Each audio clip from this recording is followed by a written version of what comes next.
안녕하십니까. 캠 가르치는 남자 프레드입니다. 자, 오늘은 Day 10 AP Chemistry 테스트 14 풀이를 시작하겠습니다. 자, 다른 테스트와 달리 이 테스트는 문제수가 좀 적고 그 다음에 최신 경향이 좀 많이 반영되어 있는 관계로 한 문제 한 문제 다 언급을 하고 지나가도록 하겠습니다. 자, Day 10 시작합니다. 자, 46번도 중요한 문제예요. 46번도 이퀄리브리엄에 대한 컨디션을 정확하게 이해하고 있는지를 물어보는 문제라고 볼 수 있어요. 자, KC 값이 1.3 곱하기 10의 5승이야. 되게 크네? 그러면 이퀄리브리엄에 도달했을 때 얘네들은 거의 없을 거고, 그치? 얘네들만 되게 많이 있을 거다. 이 얘기죠, 그쵸? 그런데 분명한 건 얘가 처음에 얼마 있었는지는 말을 해주지 않았나요? X하고 Q가 1몰씩 있었습니다. 그러면 1몰씩 있었어. 근데 대부분 다 리액트를 했다. K값이 굉장히 크니까 거의 다 컴플리션으로 갔다라고 볼 수 있죠. 그쵸? 그러면 얘가 하나 없어질 때마다 얘는 두 개씩 없어지니까 먼저 다 달아 없어지는 건 분명히 Q겠죠. 그쵸? 그래서 Q는 거의 0에 가까워졌을 거고 X는 그래도 뭐 대략 한 0.5몰 정도는 남아있지 않겠냐. 그쵸? Q가 거의 다 없어진 거에 X는 절반만 없어졌을 거니까. 그쵸? 그리고 분명한 건 R하고 G는 똑같은 양으로 만들어져 있겠죠. 그리고 그쵸? R하고 G는 분명히 한 0.5몰 정도씩은 만들어져 있겠구나. 그러니까 R하고 G는 똑같은 양일 거고 이것은 분명히 Q보다는 훨씬 큰 양일 겁니다. 라고 생각할 수 있겠죠. 이해하나요? K값이 굉장히 크다는 건 리액션이 이퀄리브리엄에 도달했을 때 리액턴트는 거의 C가 말라있다는 얘기고 대신 프로덕트만 그 컨테이너 안에 바글바글하게 있을 거라고 생각을 하면 된다는 거야. 그런데 처음에 리액션을 이니시에이트 할 때 X하고 Q만 주고 시작을 했으니까 분명한 건 R이 하나 만들어질 때 G 하나 만들어지는 건 빼박 캔트니까. 그쵸? 그러니까 R하고 G의 컨센트레이션은 무조건 똑같아야 되고 그치? 그리고 그것은 분명히 Q보다는 거의 0에 가까운 굉장히 적은 양밖에 없을 Q보다는 훨씬 많을 것이다 라고 얘기를 해야 되는 게 상식인 거죠. 그래서 C는 답은 유효 놈이 돼야 됩니다. 이런 상식적인 상황들이 실은 이런 깊은 생각들을 하지 않고 그냥 요거 크면 뭐구나, 포월드구나, 리버스구나 막 이런 식으로만 생각을 한 아이들에게는 쉽지 않을 수 있어요. 차근차근히 내가 한 말들의 의미를 곱씹어서 다시 한번 돌려보고 돌려 생각해보고 다시 생각해보고 해야 됩니다. 47번은 파리클 사이의 디스턴스가 얼마냐에 따라서 얼마나 이 포텐셜이 스테이블해지느냐에 관한 이야기라고 생각하면 돼요. 자, 이런 류의 생각, 이 그림도 원래는 거의 구경을 하지 못하다가 새로운 AP에서 많이 나오게 되는 건데, 자, 우선 여기를 기준으로 잘라 볼 거예요. 요 X, 요 포인트를 기준으로. 자, 이때가 가장 포텐셜이 낮습니다. 그럼 이때가 가장 스테이블한 상황이란 얘기야. 가장 스테이블한 상황. 언제일까요? 요때가 파리클과 파리클 사이의 거리가 가장 안정적일 때. 두 개의 파리클 사이의 거리가 딱 이렇게 맞춰져 있을 때. 그래서 이 인터뉴클리어 디스턴스 R이 딱 요렇게 맞춰져 있을 때. 이때가 실은 요때의 요 길이를 우리가 본드 랭스라고 얘기를 하는 거죠. 그쵸? 만약에 이게 하이드로진 애럼이라고 한다면 하이드로진 애럼이다 그럼 요 길이를 가장 스테이블해졌을 때 저 둘 사이의 거리를 하이드로진의 싱글 본드의 디스턴스라고 얘기를 해요. 자, 어찌됐건 요때가 가장 스테이블합니다. 그러면 이 전까지는 어떤 상태냐? 좀 멀리 있는 거지. 뉴클리어스하고 뉴클리어스 사이가 거리가 좀 먼 거죠. 그래서 이 둘 사이에 이제 어트랙션이 작용을 하는 상황이지. 그래서 점점 가까워질수록 점점 더 어트랙션이 더 세지니까 점점 더 스테이블해지고 여기까지 왔을 때가 처음에는 이 인터뉴클리어 디스턴스가 굉장히 멀었고 그래서 처음에는 요랬지만 점점 가까워질수록 점점 more 스테이블해진다. 그쵸? 그러면서 가장 스테이블한 상황이 되었습니다. 몰리큘 사이 거리가 가까워지면서 더 스테이블해진 상태가 되었습니다 라고 얘기를 해요. 그런데 이 다음부터 조금만 거리를 높여줘도 갑자기 이렇게 굉장히 포텐셜이 확 하고 올라가면서 확 이렇게 올라가면서 언스테이블해지는 이유는 무엇이냐? 갑자기 이렇게 언스테이블해지는 이유는 무엇이냐? 이제 이게 뉴클리어스 딱 가장 적절한 뉴클리어스의 사이의 거리보다 더 가까이 오게 되면 이 뉴클리어스들끼리의 리펄전이 작용을 하게 됩니다. 그러니까 서로 막 밀어내기 시작하는 거지. 왜 우리 자석도 생각을 해보면 이 같은 극을 두고 이쪽이 N극이고 이쪽도 N극이라고 할 때 N극, N극을 적당히 멀리서 이렇게 가져갈 때까지는 별 문제가 없는데 이 특정 거리를 넘어서서 조금 더 밀어 넣으려고 하면 리펄전이 굉장히 심해지면서 픽 이렇게 엇나가게 되는 경우들을 흔히 보죠. 그쵸? 생각보다 그 밀어내는 힘이 굉장히 강해집니다. 그래서 이 거리가 가장 적절한 거리를 벗어나게 되면 이제 뉴클리어스의 거리가 가까워지니까 뉴클리어스들끼리의 리펄전이 엄청나게 세지면서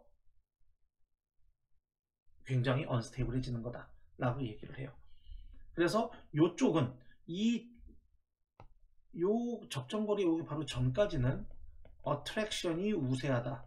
그쵸? 하지만 요 거리를 넘어가게 되면, 더 짧아지게 되면 리펄전이 우세해지는 상황이다 라고 생각을 하면 되겠습니다. 그래서 요 X에 해당되는 이 거리가 가장 적절한 어트랙션하고 리펄전이 딱 균형을 맞추는 가장 적절한 거리라고 볼 수 있고요. 자, 그렇게 설명하고 있는 것을 찾으면 되는 거죠. 그쵸? 자, attractive force and repulsive force가 밸런스 되어 있어서 요 X가 가장 적절한 이 internuclear distance이다 라고 이야기하고 있는 A를 골라주면 된다는 거예요.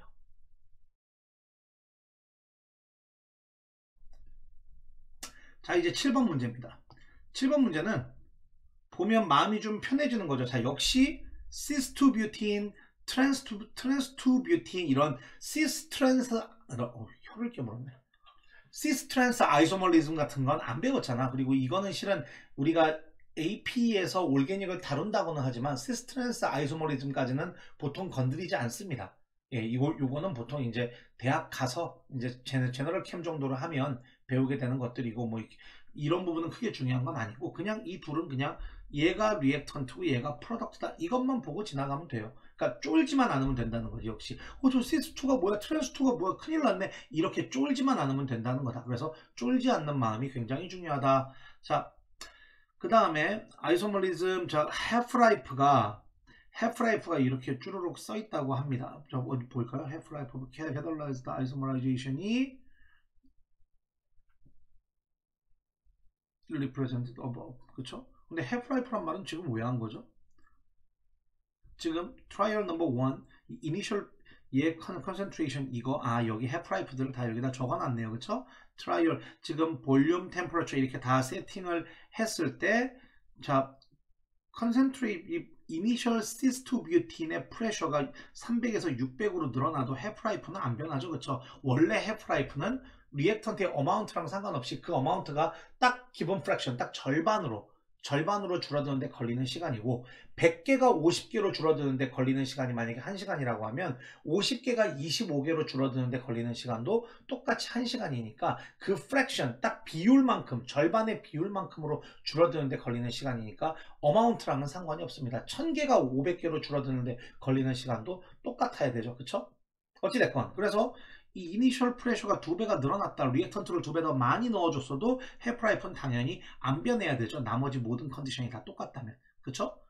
그렇습니다. 그 다음에 자 해프라이프란 말을 딱 보는 순간 해프라이프는 only 어디에서만 in a first order reaction에서만 쓰는 표현이라고 몇 번이나 얘기를 했어요. 그쵸? 뭐 second order reaction에서 해프라이프란 말은 절대 쓰지도 않고 만약에 그렇게 표현을 하고 있는 사람이 있다면 모르는 사람이다. 정확히 말하면 해프라이프란 말을 쓰고 싶다면 절반으로 줄어드는데 걸리는 시간이야 라고 말하고 싶다면 정말 이렇게 말을 해야 돼요. 이 리액턴트 요만큼이 절반으로 줄어드는데 걸리는 시간을 말해보세요. in a second order reaction. 이렇게 말을 해야지 그거를 세컨드 오더 리액션인데 해프라이프라고 얘기를 해버리면 잘 모르는 사람입니다. 캠에 별 관심이 없거나 역시 뭐 내가 항상 얘기하는 캠도 가르치고 바이오도 가르치고 수학도 가르치고 물리도 가르치고 다 하는 사람들.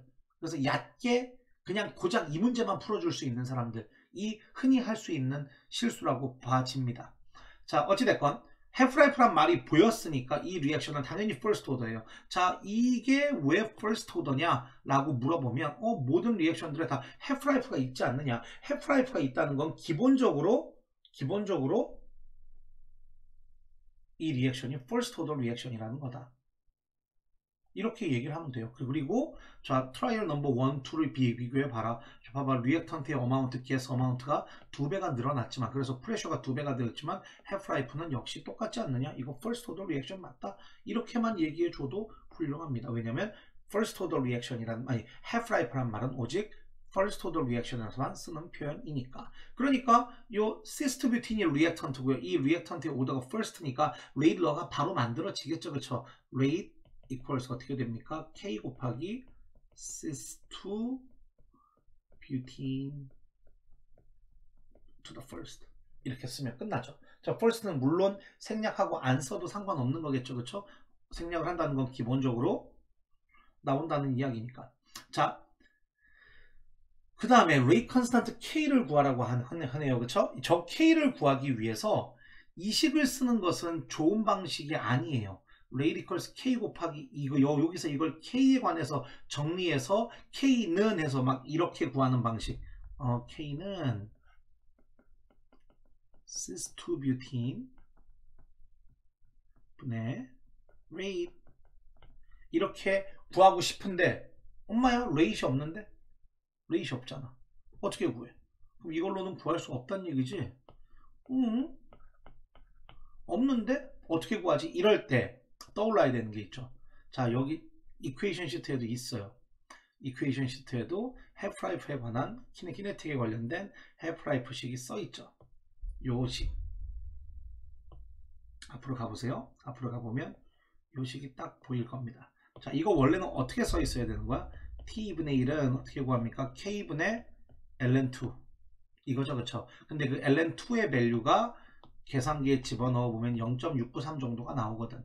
그래서 이렇게 구할 수 있는 거야. 봐봐, half-life를 알면 레이트 컨스탄트 K를 바로 구할 수 있다는 거죠. 어디에서만?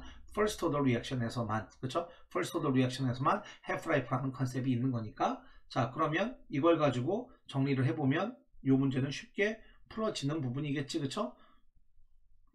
자, half-life가 써있는 곳에다가 적어보죠.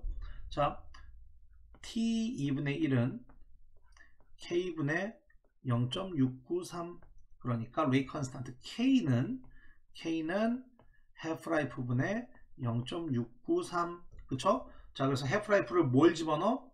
자, half-life를 at 350 켈빈이라고 했으니까 여기 350 켈빈일 때는 전부 다 100이었죠. 세컨이. 그쵸? 그러니까 여기다가 100세컨을 집어넣으면 되겠죠. 그쵸? 0.693 이렇게 집어넣으면 밸류가 나오겠죠. 그쵸? 0.693을 100으로 나누니까 0.00693 해놓고 세컨에 마이너스 1승. 그쵸? K 값은 이렇게 나오게 됩니다. 그죠? 이렇게 적어주면 그냥 0.693 나누기 100 한 거잖아. 그리고 밑에 세컨이 있었으니까 펄 세컨이니까 세컨에 마이너스 1승이 돼야 되는 게 맞죠? 뭐 이 정도는 실은 어려운 거 아니잖아. 이게 우리가 그 대신 이게 떠올랐어야 문제를 풀 수 있었겠죠. 그쵸? 요 식이 머릿속에서 툭 하고 튀어나왔어야 됐다. 이게 안 나왔으면 어떡하지? 라고 하다가 그냥 날려먹었을 수도 있을 것이다 라고 얘기할 수 있어요.